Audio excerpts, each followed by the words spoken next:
but Paimon never thought she'd see you two together. Nice to see you again, Traveler and Paimon.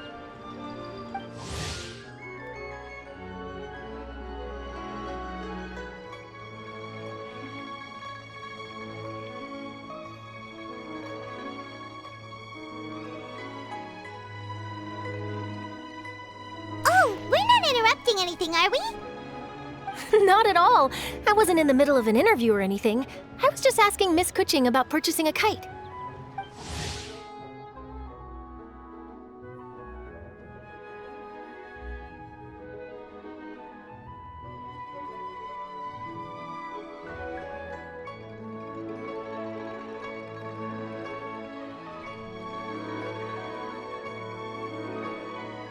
A kite? Are you buying some regional specialties to bring back to Fontaine? Well, yes. And... It seems you haven't heard yet. The theme of this year's Lantern Rite is kites.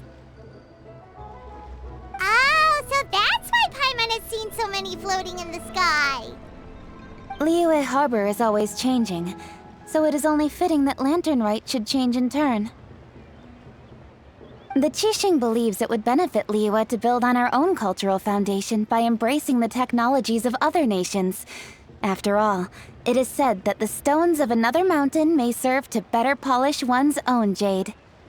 So, Ningguang organized a private meeting with Miss Charlotte to ask for her help in fostering cooperation with the right people. In the end, we decided to combine Liyue's traditional art of kite making with Fontaine's mechanical vertical lifting device.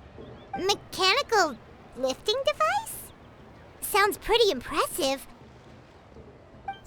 But don't kites just use the wind to fly? Why would you need to add something mechanical? Well, you've actually just answered your own question, Paimon. How high and far a kite can fly depends as much on the weather conditions as on the skill of the person holding the string. But as soon as there's no wind, you can only flail about helplessly like a sweet flower medaka out of water. Experience doesn't matter at that point. Exactly. Liyue is now a nation ruled by humans, after all. It's about time we had the power to make a kite fly, don't you think? Plus, the easier we can make it to enjoy, the more people will want to participate. Right?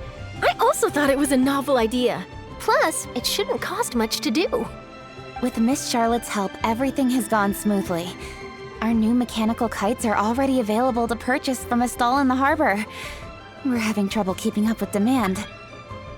We also gave quite a bit of thought to the price. We didn't want it to be too much more expensive than a traditional kite. Cool! Turns out you two and Ningguang like playing with toys just as much as Paimon! Toys? They're not exactly toys. You see, Miss Kuching, that does seem to be everyone's first reaction. Although kites are one of our most time-honored cultural relics, outside of their use in certain ceremonies, I suppose they're considered playthings more than anything now. But to me, there's so much more than that. Think for a second about how remarkable it is that a flimsy paper kite attached to a string has the capacity to touch the sky. It is this slight piece of paper that also carries the weight of Liyue's cultural traditions.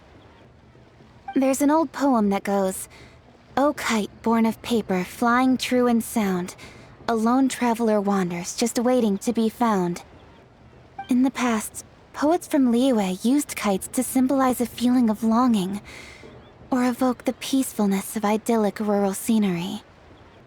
If the people of today can derive enjoyment from this activity, they will not only be more likely to better appreciate the tradition, but also to pass it down to the people of tomorrow. That's the Kuching we know, always thinking 5 steps ahead of anyone else. Well said, Miss Kuching.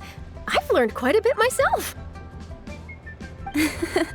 As long as you're willing to listen, I'm happy to share.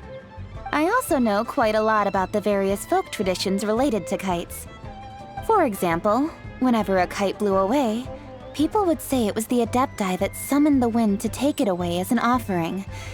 That way, you can turn an unfortunate event into an auspicious one. What like that? More fun. Let me think. Oh, I suppose we should first talk about how kites are made. It's another one of our precious forms of traditional craftsmanship. My grandfather told me that back when he was a boy, children learned the art of kite making step by step from their elders. First, you use the thin strips of bamboo to construct the frame. Then, you draw a design of your choice on a piece of paper, paste it onto the frame, and tie on the string. Then, you look towards the sky and release the kite to soar among the clouds. Some people write down certain names or desires on their kites, cut the string, and let them fly free. Others may place particular thoughts or meaning into the design itself. Are certain designs associated with certain meanings? I'm gonna jot all of this down. Well, for example, kites in the shape of a butterfly typically symbolize freedom, happiness, or the desire to break free. Fascinating. What else can you tell me? The scissored-tailed swallow is the most classic design. It symbolizes good fortune and joyful tidings. Different colors also have small variations in meaning. Are these commonly understood meanings and symbols in Liyue? Kind of like the language of flowers in Fontaine. I believe so. Most have probably heard something about it from their elders at some point. If you're interested, Miss Charlotte, I have several books on the topic that I could lend you. They could be a useful reference. That would be a huge help! Great! Looks like I've got the outline for quite the article on my hands. Perfect! We're gonna take a look around. Then I'll show Miss Charlotte to my home for a little while. I almost forgot. The Ministry of Civil Affairs is hosting a kite flying contest on the night of Lantern Rite. If you're interested, you're more than welcome to bring a kite and participate. The rules are simple. Whoever flies their kite the highest and furthest within the time limit will receive a special honor along with a secret prize.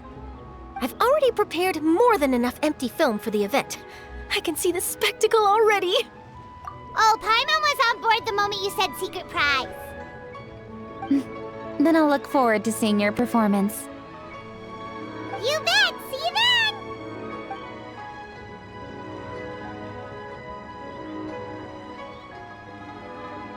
Wait, Traveler? Take a peek to your right. Do you see those two people lurking over there? Is it just Paimon? Or were they staring at us the whole time we were talking to Kuching and Charlotte just now?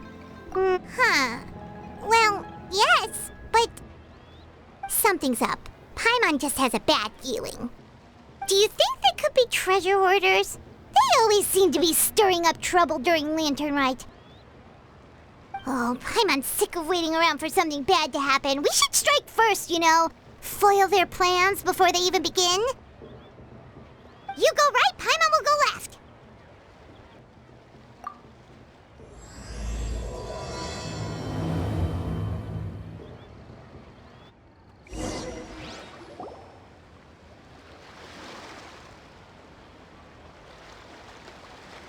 I never knew kites came in so many styles.